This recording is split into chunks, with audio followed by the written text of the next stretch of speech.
शिरोली बुद्रुक कृषक सेवा सहकारी society limited, Schreiber Dynamics dairies limited Baramati संचलित श्रीपद दूध संकलन व शीतकरण केंद्राचा उद्घाटन सोहळा शिरोली बुद्रुक सोसायटी या ठिकाणी पार पडला।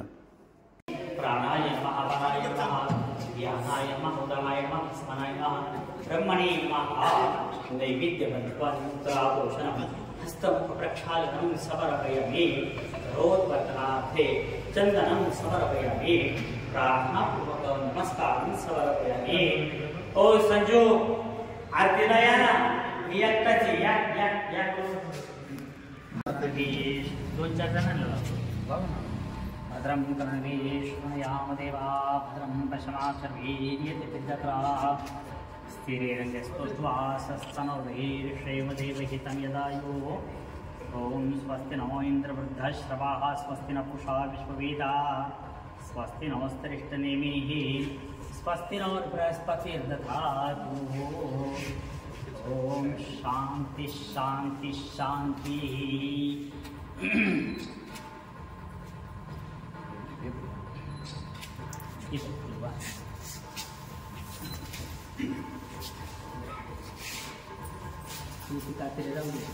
नारळ दे त्यांच्या हाताने, दे तुझ्या हाताने नारळ दे।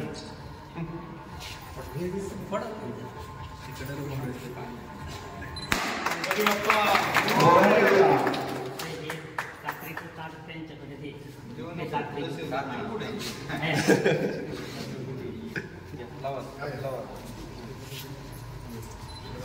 या ठिकाणी माननीय सदस्य शेतकर व सर्व उपस्थित यानंतर आपण प्रतिमा पूजन करणार आहोत। या ठिकाणी विविध सहकारी संस्थापक अध्यक्ष व शिरोलीवासीय माननीय दादा निवृत्ती शेतकर यांच्या प्रतिमेचं पूजन या ठिकाणी होत आहे। उपस्थित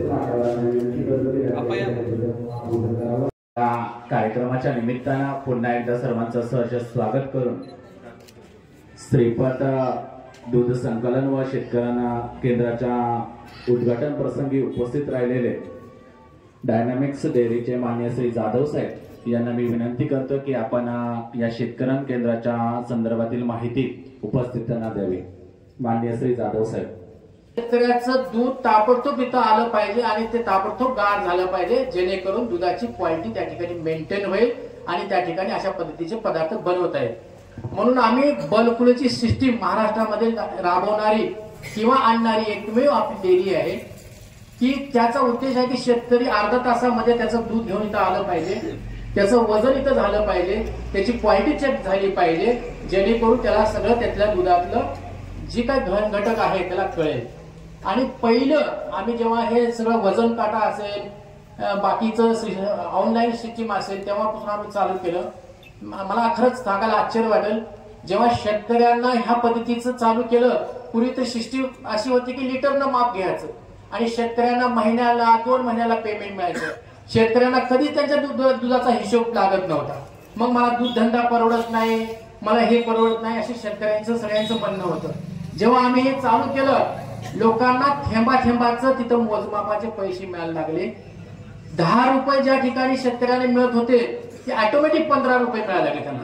काय ह्याच्यामध्ये काय झालं, त्यांच्या गुणप्रतीप्रमाणे त्यांना पैसे मिळायला लागले।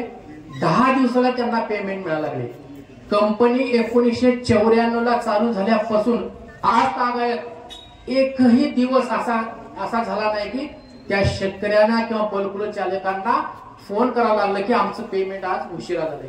3-13-23 गेल्या 2-3 दशकापासून आपलं पेमेंट क्लिअर आहे, पारदर्शक आहे। शेतकरी दूध घातला, त्याचा मोबाईल जरी घरी असला, त्याच्या वडिलाकडे असेल, कोणाचा असेल, त्याचे सगळं काम करायचं, दूध इथं घातल्या मुलांनी दूध आणलं तरी त्याचा SMS त्याच्याकडे जातो, आज किती दूध आलं, काय क्वालिटी बसली, काय रेट झालं, आणि त्याचं 10 दिवसाचं कम्युनिकेटिव्ह रिपोर्ट पण त्यांना आम्ही देण्याची व्यवस्था केलेली आहे।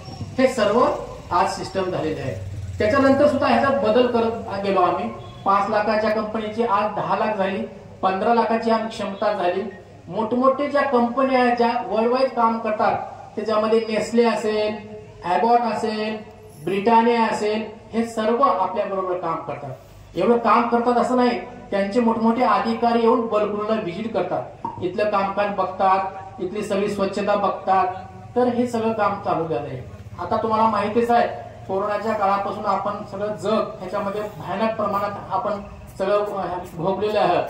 तर जनावराला सुद्धा अँटीबायोटिक दिला, आपण इतर औषध दिलं तरी त्याचा अंश आज दुधामध्ये येतो.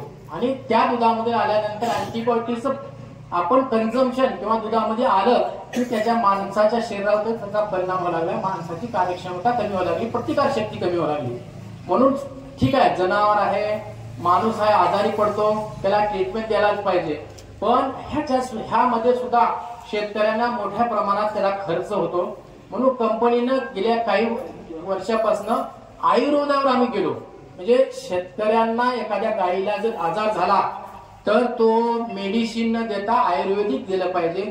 ज्याच्या घरी हळद असेल, कोरफड असेल, अशा पद्धतीने रेसिपी करून मस्टॅटी सारखे आजार असेल, बाकी जे काय आजार होतात जनावराला छोटे छोटे, त्या कंट्रोल आपल्या शेतकऱ्यांना करता यावा असा सुद्धा कंपनीचा सगळा प्रयत्न आहे आणि अतिशय चांगलं सक्सेस मिळालेलं आहे.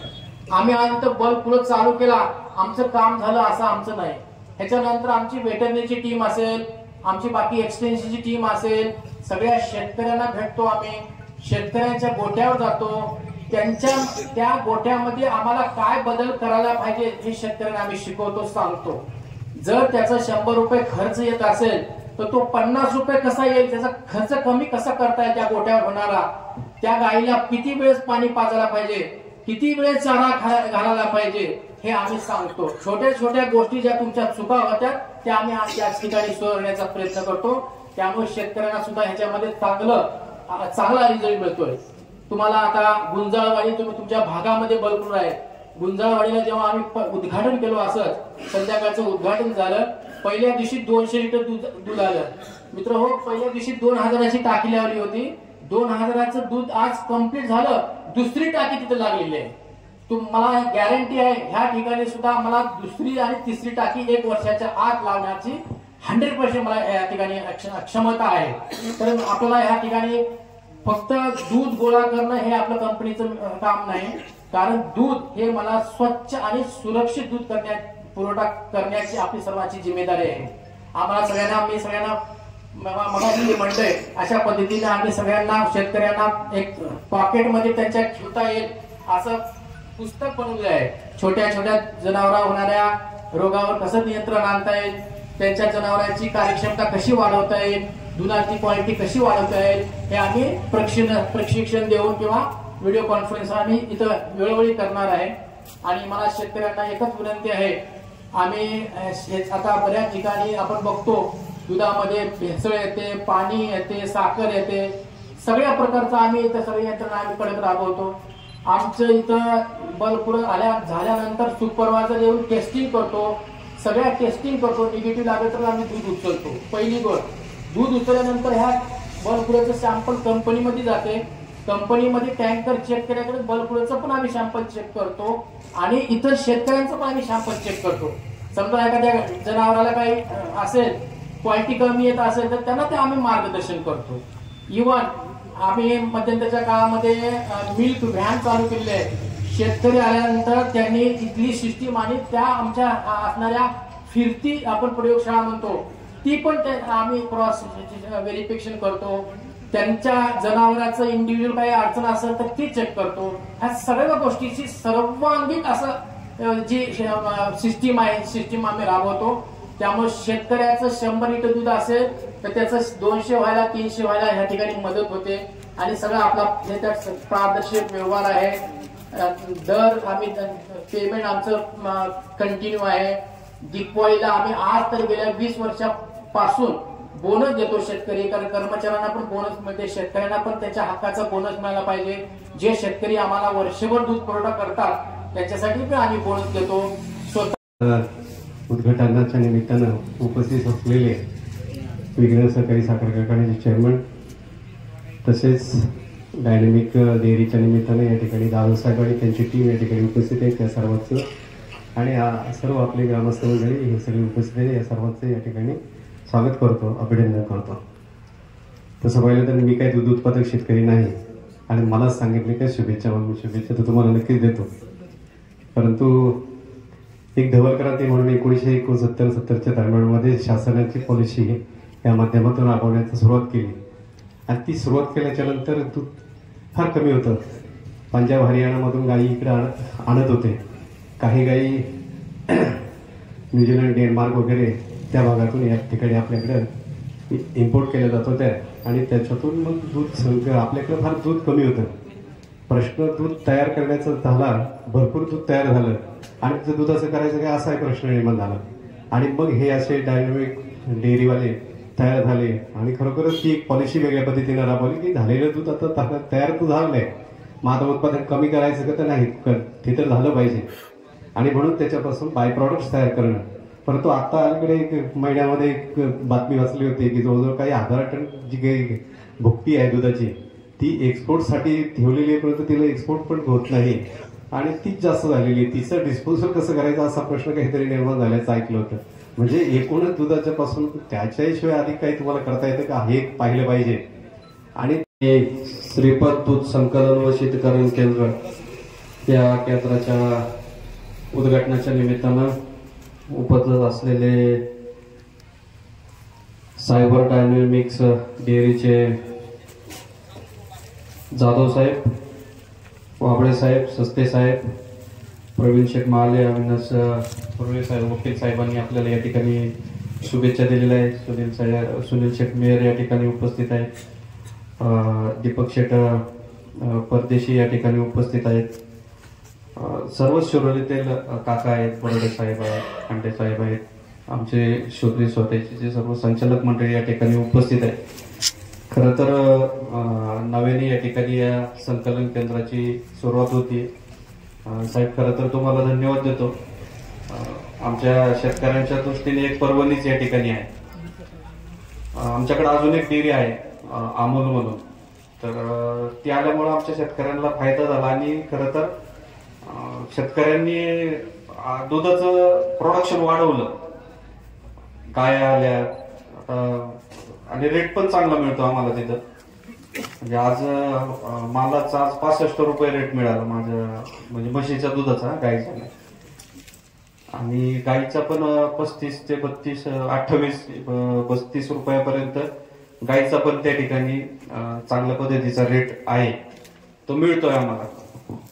आणि आमचा तर उद्देश हाच आहे खरा की आता आमचा जुन्नर तालुका काय कृषी प्रधान म्हणजे तालुका आहे असा. तुमच्याकडे काय कुठली इंडस्ट्री नाही किंवा काही लोक तरुणांना आजकाल व्यवसायाशिवाय काही पर्याय नाहीये.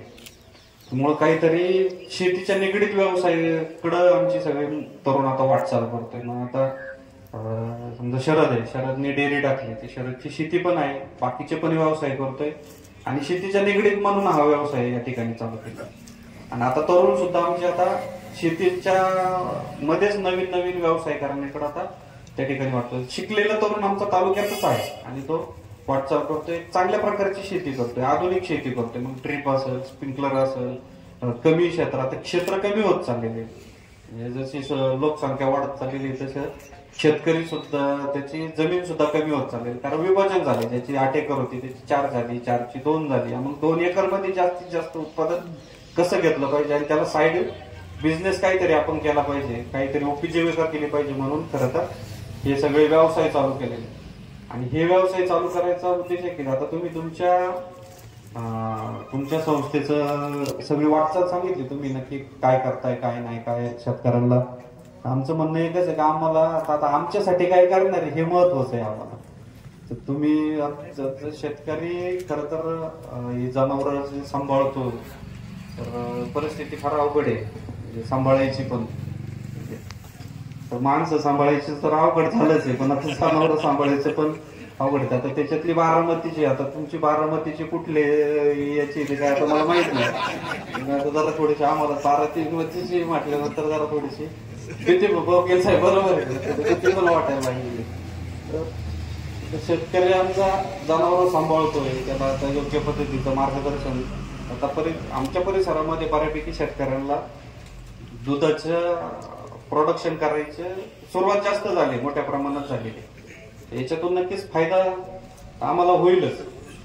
परंतु हे होत असताना जर तुम्ही पाहिलं तर आता परवाची एक बातमी होती नाशिकला, कितीतरी टनामध्ये त्या ठिकाणी पनीर पकडण्यात आलं. तर त्याच्यामध्ये कुठलाच दुधाचा अंश नव्हता, सगळं डुप्लिकेट पनीर त्या ठिकाणी, आणि ते लोकांपर्यंत जातं आणि लोक ते खातात. दूध सुद्धा बल्क मध्ये दाखवलं जातं, पण डायरेक्ट दूध तयार होतं आणि त्याचं पॅकिंग होऊन ते त्या ठिकाणी गेला जातं. आपलेच भाऊ बहिणी, आपलेच नातेवाईक शहरामध्ये हेच दूध घेतात, हेच पनीर घेतात, दुधाचे पदार्थ घेतात आणि खातात. तर हे कुठंतरी थांबलं पाहिजे. अनेक दिवसापासून या ठिकाणी शरदची मागणी होती की आपल्याला या ठिकाणी दुधाचं संकलन चालू करायचंय. आता आपण जर पाहिलं तर स्टेरोविक संस्थेच्या परिसरामध्ये अनेक या आपल्याच परिसरातल्या तरुणांनी या ठिकाणी व्यवसाय करावा, जसं शेतीला पूरक असलेले व्यवसाय करा म्हणून आपण गाळे काढले. त्यातल्याच गाळ्यामध्ये त्याला चालू करायचा होता, परंतु याची सगळं पाण्याची, लाईटची, याची सगळी व्यवस्था त्या ठिकाणी होत नव्हती. म्हणून आम्ही हे भाडेतत्वावर सर्व संचालकांनी त्या ठिकाणी चर्चा केली आणि भाडेतत्वावर या ठिकाणी हे दिलेलं आहे. आणि नक्कीच मला असं वाटतं का संस्थेबरोबर आपल्या शेतकऱ्यांना जास्तीत जास्त त्याचा फायदा होणार आहे. आज शरदचा बऱ्यापैकी त्याच्यातला आता अभ्यास झालेला आहे. त्याचा फायदा आपल्या परिसरातील शेतकऱ्यांना शरद झाला पाहिजे. म्हणजे असं नको फक्त संस्था चालली पाहिजे त्यांची, तसं नको काय, आपल्या शेतकऱ्यांचा जास्तीत जास्त फायदा झाला पाहिजे. आम्ही म्हणतो का आता तिकडे आपला अमूलचं काम करतोय, तर त्याच्यातून आपल्याला फायदा झालेलाच आहे. आज त्याच्यापेक्षा जास्त फायदा तुझ्याकडनं पण आपल्या शेतकऱ्यांना या ठिकाणी झाला पाहिजे. म्हणून आम्ही संस्थेने खरं तर हे तुला या ठिकाणी दिलेले, याचा सुद्धा आम्ही मीटिंग मध्ये सगळ्यांनी चर्चा केली, विचार केला आणि त्याच्यातून नक्कीच आम्हाला सगळ्या शेतकऱ्यांना फायदा होईल अशी माझी अपेक्षा आहे. नाव टाकताना पण त्यांनी श्रीपत नाव टाकलेले आहे, म्हणजे त्यांनी आजोबांचं झालं तर आहेच, पण आजोबांचं नाव पण त्याला त्या ठिकाणी दिलेले आहे. आणि नक्कीच मला असं वाटतं का भविष्य काळात एक चांगल्या पद्धतीचं शेतकऱ्यांना मार्गदर्शन केल्यानंतर जास्तीत जास्त ऊसाचा पुरवठा, आपलं ऊसाचा माझा धंदा असतो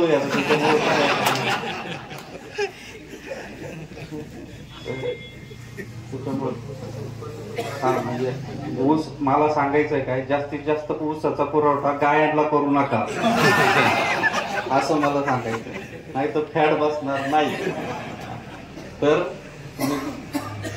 वाढ जेवढं जास्त घालता येईल तेवढं घाला आणि ऊसाचं जास्तीत जास्त तुम्ही दुधाचं उत्पादन करा, या ठिकाणी दूध आणून घाला आणि आमच्या शेतकऱ्यांना जास्तीत जास्त साहेब तुम्ही पैसे कमवून द्या, अशीच या निमित्तानं फक्त विनंती करत मी सर्व संचालक मंडळाच्या वतीनं आपण या ठिकाणी सर्व मंडळी आला त्याबद्दल आपल्याला धन्यवाद देतो आणि थांबतो.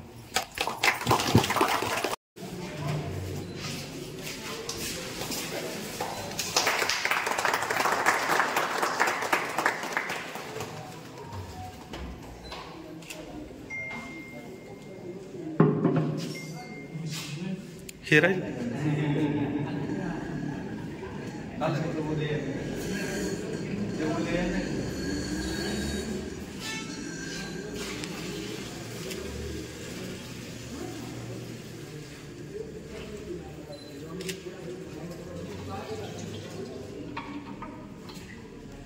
खरंच भाऊ, आज तुम्ही एक नवीन व्यवसायाला सुरुवात करताय, कसं असणार याचं नियोजन आहे, शेतकऱ्यांनी आपल्याला फायदा होणार.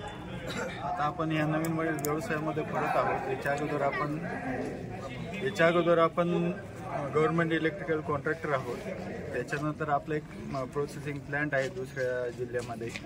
याच्यामध्ये माहिती घेत असताना माझ्या ज्या तालुक्यामध्ये बेरोजगारीचं प्रमाण जे वाढत चाललंय ते फार मोठ्या प्रमाणात वाढत चाललंय. कारण हा तालुका कृषीप्रधान असल्यामुळं आणि कुठल्याही प्रकारची इंडस्ट्री या तालुक्यात नसल्यामुळं अतिशय बिकट परिस्थिती नवीन माझ्या वयाच्या तरुणांवर येत आहे. तर त्याला फक्त हा दूध धंदा एक असा धंदा आहे ज्याच्या माध्यमातून तुमच्या घरातली दळिंद्री निघून जाणार. ही गाय म्हणजे लक्ष्मी आहे. लक्ष्मीच्या माध्यमातून तुमचं महिन्याला 3 पगार होणार. त्याच्यानंतर आमच्याकडे आता तुम्ही पाहिलं तर तालुक्यात सगळं जे भिजाट क्षेत्र झालेलं आहे त्याच्यामुळं शेतीमाल त्या पद्धतीत गळीत निघत नाही आणि ते गळीत जर काढायचं असेल तर त्याला शेणखताची खूप मोठ्या प्रमाणात गरज आज आहे. ऑर्गॅनिककडे वळण्यासाठी आता कॅन्सरचं प्रमाण जास्त झाल्यामुळं ऑर्गॅनिक शेतीकडे आपण वळत आहोत. तर त्याच्या ऑर्गॅनिकसाठी शेणखत हा सगळ्यात मोठा सोर्स आहे आणि ऑर्गॅनिक शेतीचे मॉल आपल्या तालुक्यात झालेले आहे. पण ऑर्गॅनिक करण्यासाठी लागणारा जो कच्चा माल आहे, शेणखत म्हणा, तुमचं नत्र, हे ह्या फक्त ह्या दूध धंद्याच्या माध्यमातून तयार होऊ शकतात. आणि याचा उद्देश दुसरा असा पण आहे का नवीन जो बेरोजगार तरुण आज गुन्हेगारीकडे क्षेत्राकडे वळत आहे तो या धंद्याकडे वळण, 2 पैसे कमवून आणि घरात सुख शांती समृद्धी लाभून या हिशोबाने. प्रत्येक गावात अनेक डेअरी आहेत, आपल्या डेअरीला शेतकऱ्यांनी दूध का टाकलं पाहिजे?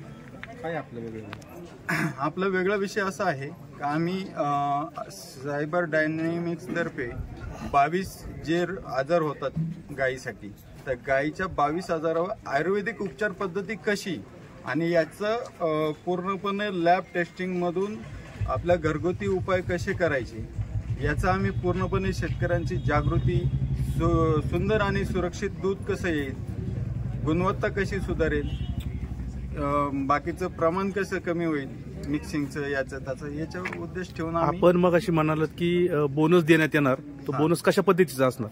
आता विषय आहे बाकीच्या ज्या, आता मी बाकी कोणाचं नाव घेणार नाही, पण बाकीच्या ज्या दूध डेअऱ्या आहेत त्यांनी काय केलेलं आहे का त्यांनी कपात करून मग बोनस देतात.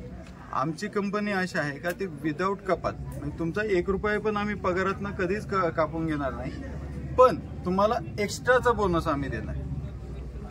या पद्धतीने शेतकऱ्यांचा फायदा अत्यंत जास्त होतो आणि पैसे त्याचे कापून थांबून राहत नाही, उत्पन्न वाढत जातं. माझ्या अगोदर डायनॅमिकची सुरुवात झालेली आहे, बेल्यामध्ये झाली, आपल्या पिंपळगाव, सिद्धनाथ, जिंजोरे आणि मग आपण केली, सावरगावला पण झालेली आहे. तालुक्यात त्यांनी चांगल्या प्रमाणात फ्लो केला आणि यांचा फायदा असा आहे की यांचे डॉक्टरांचं कन्सल्टेशन आहे, महिन्यातून 2 वेळा येतात, आपल्याला माहिती देतात. आपल्या भोवती जे झाडं आहेत, झाडपाला आहे, त्याचा वापर करून कसं तुम्ही गायीचा आजार बरा करू शकता आणि तुमचा डॉक्टरचा खर्च कमी करू शकता, याच्यावर त्यांनी खूप चांगलं काम केलेलं आहे. त्याचे पॉम्पलेट आपल्याकडे अवेलेबल आहे, मी काही वाटले पण आहे, शेतकऱ्यांना अजून काही द्यायचे पण आहे आणि या माध्यमातून कमी खर्चामध्ये जास्त उत्पन्न कसं घेता येईल, मग ते दुधाचं पण असेल आणि शेतीचं पण असेल, असं दोन्ही प्रकारे आपण ते देणार. गायी घेण्यासाठी आपण फायनान्स सुद्धा करणार असं म्हटलं आहे, तो कशा पद्धतीचा असणार? आता बऱ्याच तरुणांचं काय होतं का करण्याची इच्छा आहे पण पैशाची व्यवस्था होत नाही, मग आपण त्याच्यावर उपाय काढलेला आहे. आपण त्यांना फायनान्स देतो 2 जनावरं घेण्यासाठी, म्हणजे 2 जनावरं ते घेऊ शकतात. एकासाठी 80,000 असं, 2 साठी 1,60,000 रुपये आपण देतो. त्याला वर्षाला 12% म्हणजे महिन्याला 1% व्याजदर आहे. जो बचत गट 2% व्याजदर देतो त्याच्याही पेक्षा 1% हा कमी असल्यामुळं अनेक तरुण त्याच्याकडे वळत जातात.